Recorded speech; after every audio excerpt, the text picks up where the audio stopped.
नमस्कार जनरल साहब, बहुत बहुत स्वागत है आपका। जय हिंद अंजू। आपको और आपके दर्शकों को जय हिंद और नमस्कार। जय हिंद सर। सर, इजराइल और ईरान के बीच जिस तरह से युद्ध अब लगातार बढ़ता जा रहा है, दोनों तरफ से ताबड़तोड़ हमले हो रहे हैं। क्या ये माना जाए कि ट्रंप से पंगा लेकर ईरान फंस गया है?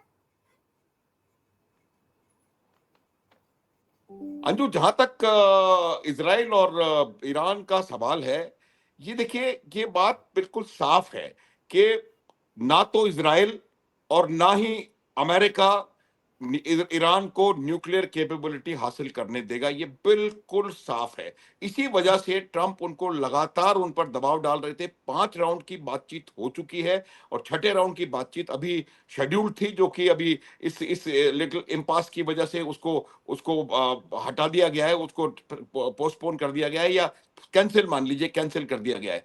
ये बात बिल्कुल साफ है कि किसी कीमत पर इसराइल और अमेरिका दोनों न्यूक्लियर वेपन ईरान को बनाने नहीं देंगे।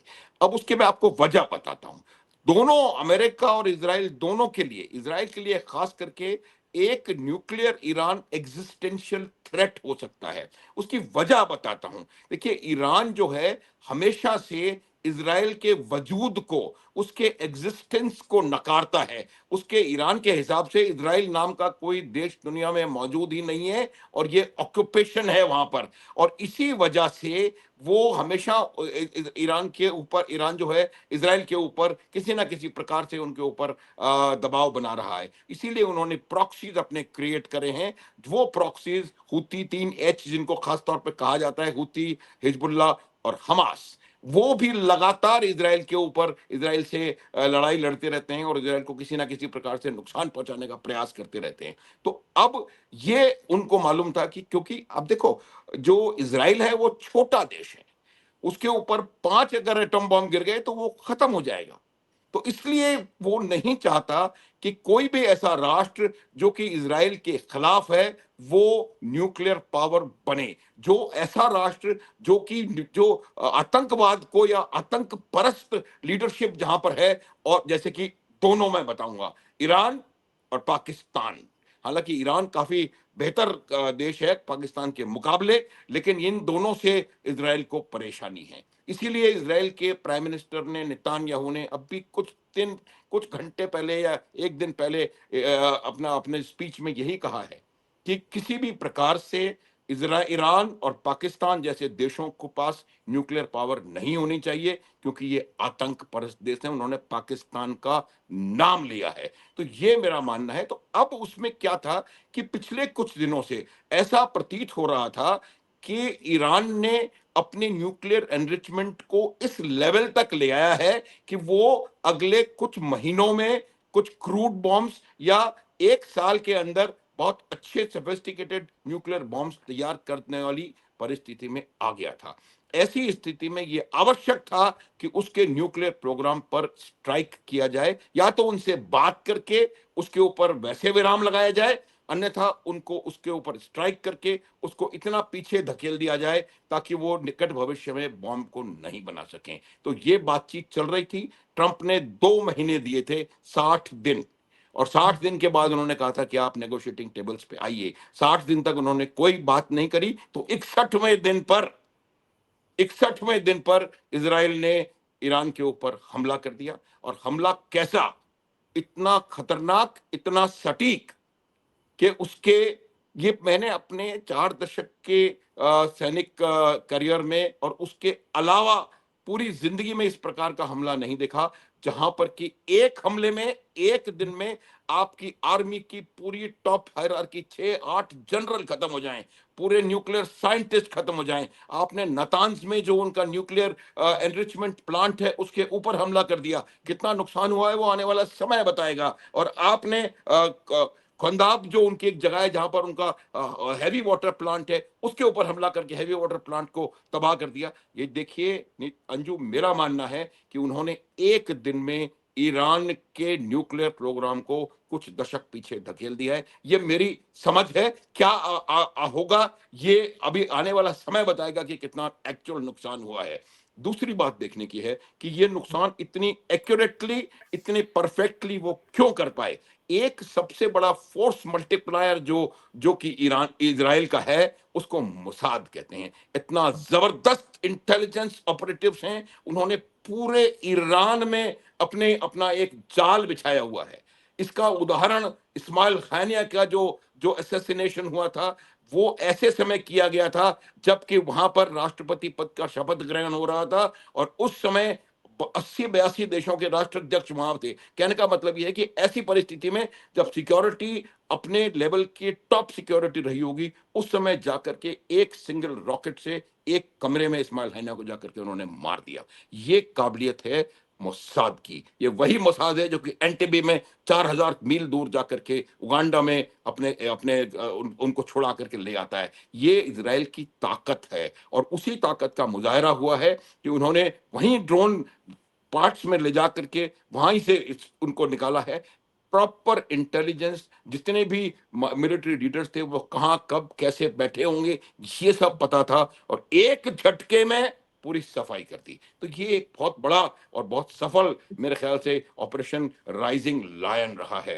अंजू, राइजिंग लायन का भी मतलब है वो चाहते हैं कि एक लायन की तरह राइज करें। इसका बिब्लिकल इसका कनेक्शन भी है।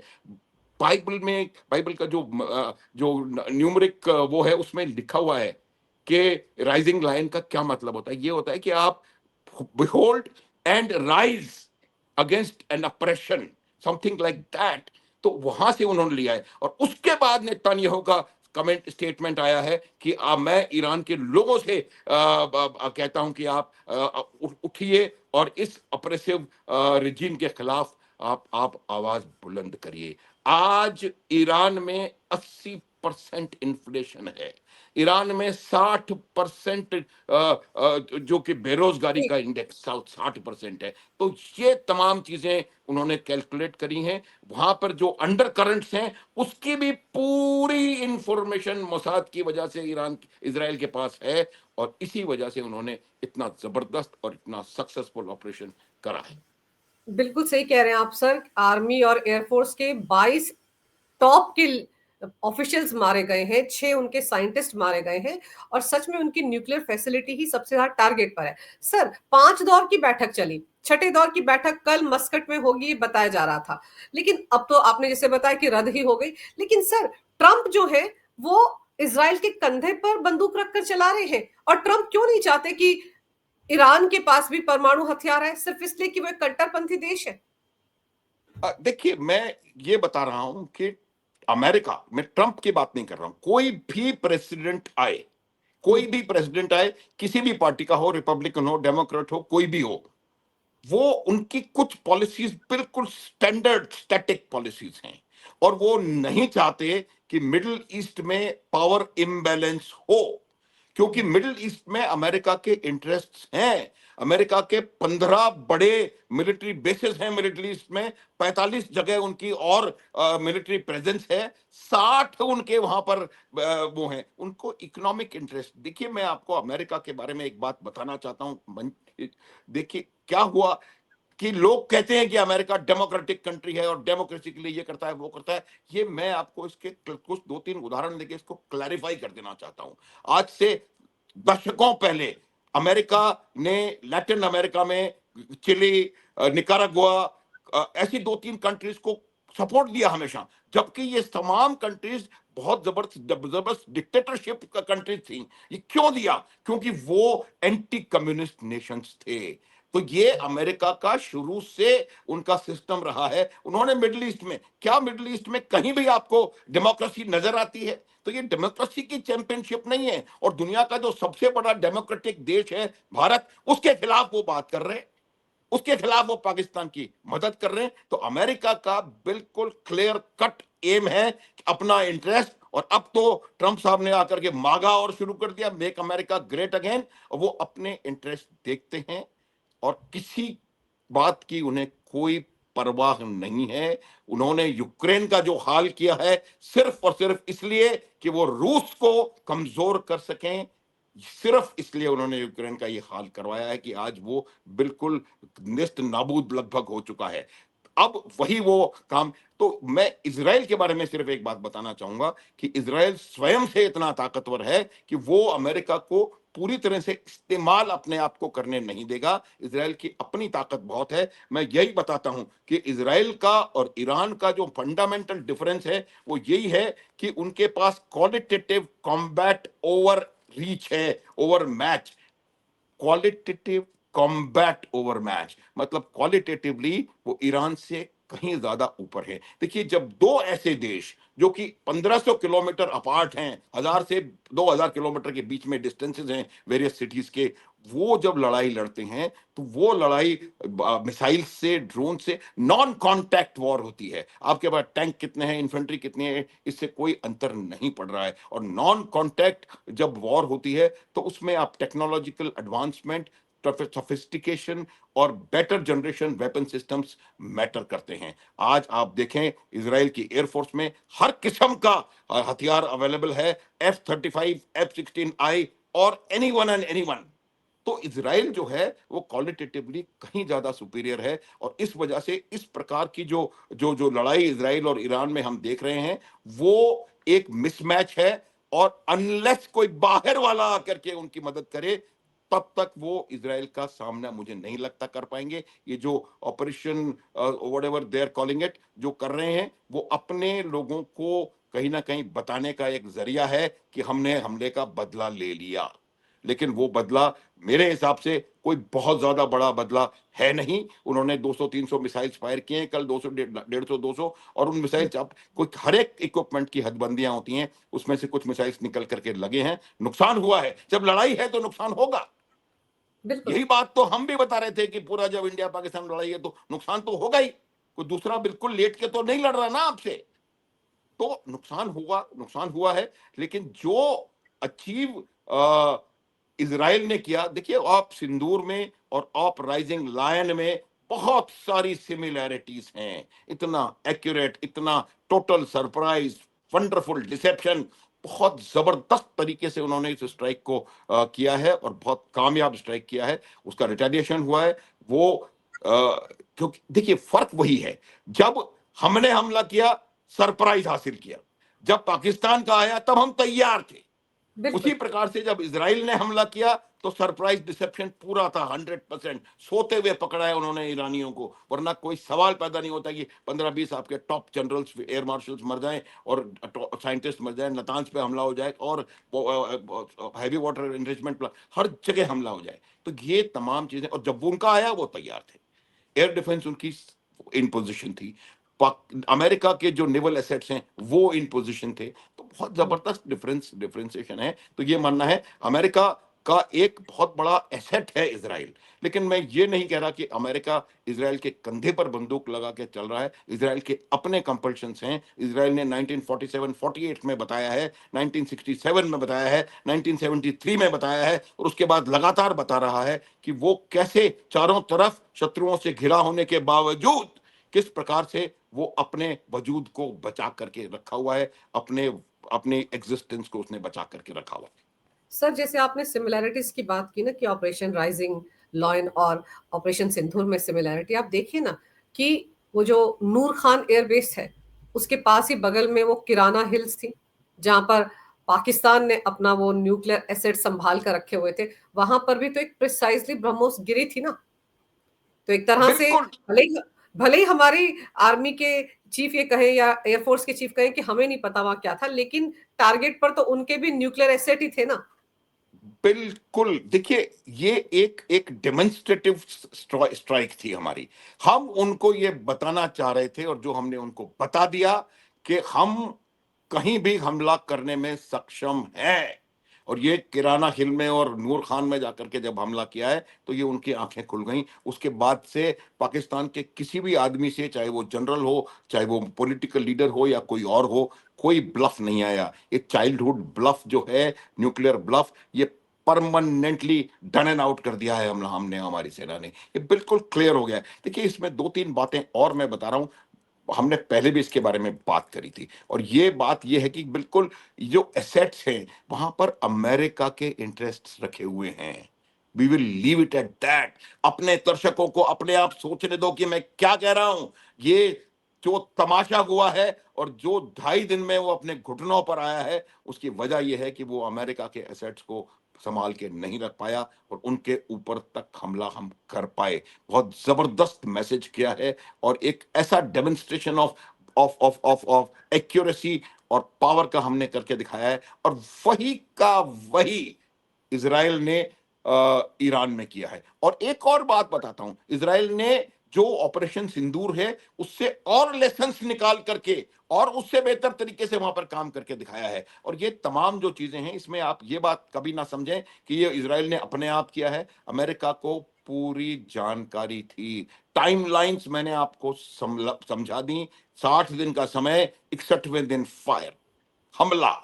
तो ये तमाम चीजें उनको उनको सबको सब मालूम था। कितना भी वो कहते रहे, भारत के टाइम पे भी उन्होंने कहा था we have nothing to do with it, फिर वो कहता है मैंने ये करवा दिया। तो वो उनका उनका अभी तरीका हो गया है अमेरिका का ये काम करने का। लेकिन एक बात बिल्कुल साफ है, ऑपरेशन सिंदूर और ऑपरेशन राइजिंग लायन दोनों बहुत जबरदस्त तरीके से सफल ऑपरेशंस रहे हैं। और जो आपको आपका उद्देश्य था वो आपने दोनों जगह हासिल किया है, और वही यहां भी होने वाला है। जैसे पाकिस्तान ने 2-2.5 दिन कुचुर कुचुर कुचुर किया और उसके बाद वो घुटने पर आ गए, वही मुझे लगता है ईरान करने वाला है, और फिर वो भी अपने घुटनों पे ही नजर आएगा थोड़े दिनों बाद। पर सर, जैसे आपने कहा ना कि इसराइल और ईरान का बॉर्डर कितनी दूर है, 1,500-2,000 किलोमीटर का फासला है, और जॉर्डन भी अपने एयर स्पेस का इस्तेमाल इसराइल को करने दे रहा है। अमेरिका खुलकर साथ में आ गया इसराइल के। आपको लगता है रूस और चाइना बैठकर तमाशा देखते रहेंगे, या कहीं कोई ईरान के समर्थन में भी खड़ा नजर आएगा? और अगर ऐसा होता है तो हालात तो बिगड़ सकते हैं ना। अंजू देखिए, मैं आपको बिल्कुल, ये मेरा जो आकलन है वो ये है कि रूस और चीन एंड कोरिया ऑल्सो, वो लोग इनका समर्थन करेंगे यूनाइटेड नेशन सिक्योरिटी काउंसिल में, इंटरनेशनल फोरम्स के ऊपर। लेकिन ये मेरा मानना है कि इनमें से कोई भी खुलकर डायरेक्टली मिलिटरीली उनके सपोर्ट में नहीं आएगा, ये मेरा मानना है। इसीलिए शायद पाकिस्तान के रक्षा मंत्री ने अभी कुछ कुछ देर पहले ये बात दिया है कि अभी आवश्यकता है कि पूरे सारे इस्लामिक राष्ट्र इकट्ठे हो जाएं वगैरह वगैरह, कुछ उन्होंने बोला है। वो कुछ भी बकवास कर सकते हैं, वो उनका उनसे कुछ भी उम्मीद आप कर सकते हैं। तो वो जो उनको हम जानते हैं। लेकिन ये मेरा मानना है कि वो सपोर्ट, जैसे अभी चाइना ने कहा कि गलत है, इसराइल ने रेड लाइन क्रॉस कर दी, व्हाइट लाइन क्रॉस कर दी, वो खत्म है, हो गया। उसके बाद क्या किया? क्या उसने अपनी सेना भेज दी? क्या एयरक्राफ्ट कैरियर भेज दिया? क्या उसने उनको मिसाइलें दे दिए? कुछ नहीं हुआ है। तो ये बात आप, मेरा मेरा मानना है कि रूस और चीन इसी प्रकार से सपोर्ट करते रहेंगे, लेकिन उनको डायरेक्ट उनको कोई मदद मिलिटरीली नहीं दी जाएगी, ये मेरा मानना है। सर, इसराइल के प्राइम मिनिस्टर नेतन्याहू ने पीएम मोदी से बात भी की है, और इस बीच अब खबर ये भी आ रही है कि भारत और इसराइल मिलकर बहुत सारे वेपन्स बनाएंगे। तो इनको कैसे देखा जाए? देखिए, मैं आपको ये दो अलग अलग बातें हैं। भारत का स्टांस, चाहे वो यूक्रेन वॉर हो, चाहे वो गाजा वॉर हो, चाहे कोई भी वॉर हो, भारत का स्टांस बिल्कुल क्लियर रहा है कि ये बुद्ध का समय है, युद्ध का नहीं। तो किसी भी चीज का सोल्यूशन युद्ध नहीं है, और यही हमने ऑपरेशन सिंदूर में भी करके दिखाया। हमने बुद्ध के स्टाइल में युद्ध करके पाकिस्तान को घुटनों पर टिका दिया। तो हमारा स्टैंड बिल्कुल क्लियर है, और ये बिल्कुल सही पॉलिसी है। उन्होंने दोनों को कह दिया है। जयशंकर ने उनके ईरान के विदेश मंत्री से बात करी है, और प्रधानमंत्री की नेतन्याहू से बात हुई है, और उन्होंने साफ कर दिया है कि भाई लड़ाई का, इसको एमिकेबली सुलझाने का समय है। लेकिन आपको मैं इतना बता सकता हूं कि अगर भारत का कोई एक देश हमेशा सन 47 से लेके आज तक भारत के साथ खड़ा हुआ है, तो उस देश का नाम है इजराइल। 47-48 से लेकर के गलवान और ऑप सिंधु तक इजराइल आपके साथ खड़ा हुआ है। ये बात हमें समझनी पड़ेगी। हमको स्टांस बदली करने की जरूरत नहीं है, हमको अपनी फॉरेन पॉलिसी चेंज करने की जरूरत नहीं है। लेकिन हमको ये बात पता होनी चाहिए कि हमारा जो सबसे बड़ा हितैषी अगर है, तो वो मेरे हिसाब से इजराइल है।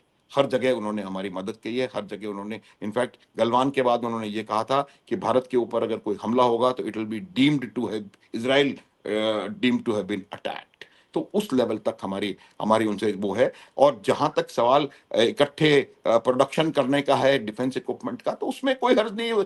हमारी इकोनॉमिक टाइज चाइना के साथ भी है, हम चाइना के साथ भी बिजनेस कर रहे हैं, सैकड़ों बिलियन का हमारा बिजनेस है चाइना के साथ।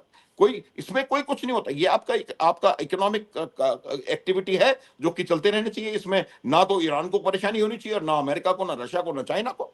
हमारा उनके साथ ये एग्रीमेंट है, काम खत्म, हम बनाएंगे। तो मेरा ये मानना है कि ये बिल्कुल सही स्टेप है। ये जो इकोनॉमिक एक्टिविटी है, जो कमर्शियल एक्टिविटी है, वो अपने अलग चलती जानी चाहिए। और साथ ही साथ हमारा जो जो जो बाकी जो हमारी स्टांस है, फॉरेन पॉलिसी की जो रीढ़ है, कि हम बिल्कुल दोनों के साथ किसी के साथ नहीं दे रहे हैं। हम बिल्कुल ये चाहते हैं कि शांति हो, बातचीत हो, युद्ध समाप्त हो। तो ये बिल्कुल क्लियर कट चीज है। तो इन दोनों को अंजू अलग अलग रख करके देखने की जरूरत है। और मुझे लगता है कि भारत का जो जो स्टांस है वो दोनों में बिल्कुल परफेक्ट है। ये बात आप समझ लें। सर, इजराइल और ईरान के बीच अगर मध्यस्थता की बात आती है, तो फिर कौन ऐसा देश हो सकता है जो कि मध्यस्थता करवा सकता है? अमेरिका तो खुद इजराइल के साथ खड़ा है। क्या भारतीय बिल्कुल, प्रधानमंत्री ही हैं जो ये करवा सकते हैं? देखिए, भारत के प्रधानमंत्री का एक एक अलग किस्म का स्टेचर है आज की तारीख में। आज अगर कोई नेता, विश्व का कोई नेता है जो कि जुलाई में रूस जा सकता है, अगस्त में कीव जा सकता है, सितंबर में पोलैंड और फ्रांस जा सकता है, जो कि सुखोई खरीद सकता है, S-400 खरीद सकता है, रशिया से तेल ले सकता है, ईरान से, फ्रांस से रफेल ले सकता है, और चिनूक और अपाचे वो अमेरिका से ले सकता है। तो उस देश का नाम है भारत।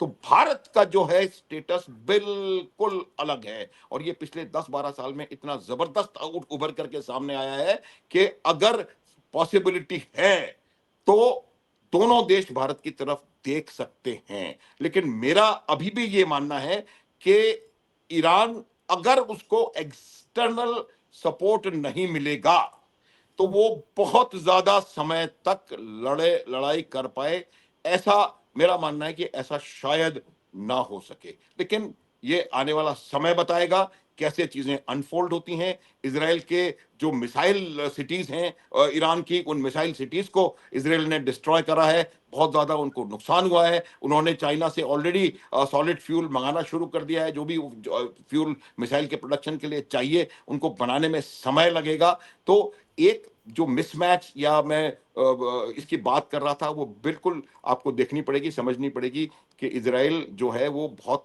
सुदृढ़ स्थिति में आज की तारीख में है। अमेरिका और फ्रांस और ब्रिटेन और जर्मनी खुल के उनके सपोर्ट में सामने आ गए हैं। चाइना ने ना, इवन पाकिस्तान तक ने ये नहीं कहा है कि हम ईरान का साथ देंगे, क्योंकि पाकिस्तान को पता है, क्योंकि पाकिस्तान का जो जो जो पाकिस्तान क्या है कि गुलाम है, गुलाम अमेरिका का भी और चाइना का भी। और जो वो कहते हैं उसको करना पड़ेगा। पाकिस्तान को अमेरिका यूज कर रहा है ईरान के खिलाफ, पाकिस्तान को अमेरिका यूज कर रहा है पॉसिबल चाइना के खिलाफ। तो ये तमाम चीजें हमें देखने की जरूरत है कि किस प्रकार से वहां पर एक्टिविटी हो रही है। और मेरे को ऐसा लग रहा है कि मध्यस्थता की जरूरत नहीं पड़ेगी। 3-4 दिन, एक हफ्ता, उसके बाद जय हिंद। सर, ये जो मुस्लिम ब्रदरहुड वाले हैं, ये तो नहीं कूद जाएंगे ईरान के समर्थन में? नहीं नहीं नहीं, देखिए, अब मैं आपको यही बता रहा हूं कि जब इजराइल ने ये निर्णय लिया कि वो ईरान पर इतना बड़ा हमला करेंगे कि उसके जो जो परमाणु ठिकाने हैं, उन तमाम ठिकानों पर एक साथ हमला करेंगे। नातान्ज में उनका जो यूरेनियम एनरिचमेंट प्लांट है, जो उनके नीचे सेंट्रीफ्यूज मशीन्स होती हैं, जहां पर कि यूरेनियम का एनरिचमेंट होता है, और वो उनके डिफरेंट आइसोटोप्स को अलग करके, सेंट्रीफ्यूज करके, और उसमें जो एनरिच्ड यूरेनियम को निकालता है, उस पे हमला हुआ है। उस पे क्या हुआ है, कितना उसको नुकसान पहुंचा है, ये अभी आने वाला समय बताएगा। तो बिल्कुल। मेरा ये मानना है कि इजराइल ने जब वो हमला किया है, तो तमाम चीजें कैलकुलेट करी हैं। कोई भी मुस्लिम ब्रदरहुड हो, कोई भी आए, कोई भी जाए, कोई फर्क नहीं पड़ता। इजराइल ने पूरी कैलकुलेशन की हुई है, सारी कंटिंजेंसीज उन्होंने वॉर गेम करी हुई हैं, और हर कंटिंजेंसी के लिए वो तैयार बैठे हैं। उनको पता था कि किस प्रकार का रिटेलिएशन होगा, और इसी वजह से सिर्फ 10% नुकसान हुआ है इसराइल को ईरान के हमले में, ये बात मैं बताना चाहता हूं। जहां तक मुस्लिम ब्रदरहुड का है, अब आप बताएं कहां है वो ब्रदरहुड? जॉर्डन ने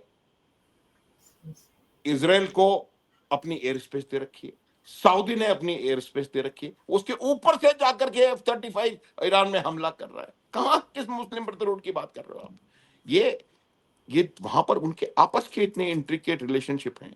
वो ईरान हूथी के मार्फत पिछले 7 साल से सऊदी अरब से लड़ रहा है। ये शायद आपके दर्शकों को पता होना चाहिए कि सऊदी अरब और हूथी की, यमन की 7 वर्षों से लड़ाई चल रही है। लाखों लोग इसमें मारे जा चुके हैं। अब वो कैसे वो ब्रदरहुड मनाएंगे? मैंने अपने आंख से, मैं स्वयं एक यूएई में, दुबई में एक इंटरनेशनल ट्रेड फेयर था। वो अरब जो कि ये मानता नहीं है कि इजराइल की कोई एग्जिस्टेंस है, उस दुबई में एक पवेलियन इजराइल का भी था, जो कि मैंने स्वयं जाकर के देखा है। इससे ज्यादा बड़ा एक्सेप्टेंस तो किस मुस्लिम ब्रदरहुड की बात कर रहे हैं? मेरे ख्याल से पाकिस्तान का जो वो मंत्री है, जो भी है वो संतरी मंत्री, वो यही कह रहा है कि कहीं ना कहीं हमको इकट्ठे होने की आवश्यकता है, लेकिन ये संभव नहीं है। सारी चीजें अपने अपने इंटरेस्ट हैं। तुर्की अलग खलीफा बनना चाहता है, यूएई अलग खलीफा बनना चाहता है, सऊदी अपने आप को खलीफा समझता है, और ईरान चाहता है मैं खलीफा बन जाऊं क्योंकि मैं एटम बम बना लूंगा। तो ये तमाम इनके आपस की जो जो जो जो डायनेमिक्स है, वो समझने की जरूरत है। और मुझे लगता है कि इस प्रकार के मुस्लिम ब्रदरहुड की गुंजाइश कम है, और इससे ये कैलकुलेट करके रखा हुआ है, इसको they can handle it. Sir बिल्कुल ठीक कह रहे हैं आप। पलड़ा तो इस वक्त इसराइल का ही भारी है, और देखते हैं कि कितने दिन तक अपने आप को इसराइल के सामने खड़ा रख सकता है ईरान। और जैसा आप कह रहे हैं कि बहुत जल्द घुटने टेकेगा, तो अब देखते हैं कि किस करवट बैठता है ऊंट। आपने सर बहुत ही अहम जानकारी मेरे दर्शकों को दी। आपका बहुत बहुत धन्यवाद। नमस्कार। जय हिंद। जय Hind Anju, thank you. Thank you sir.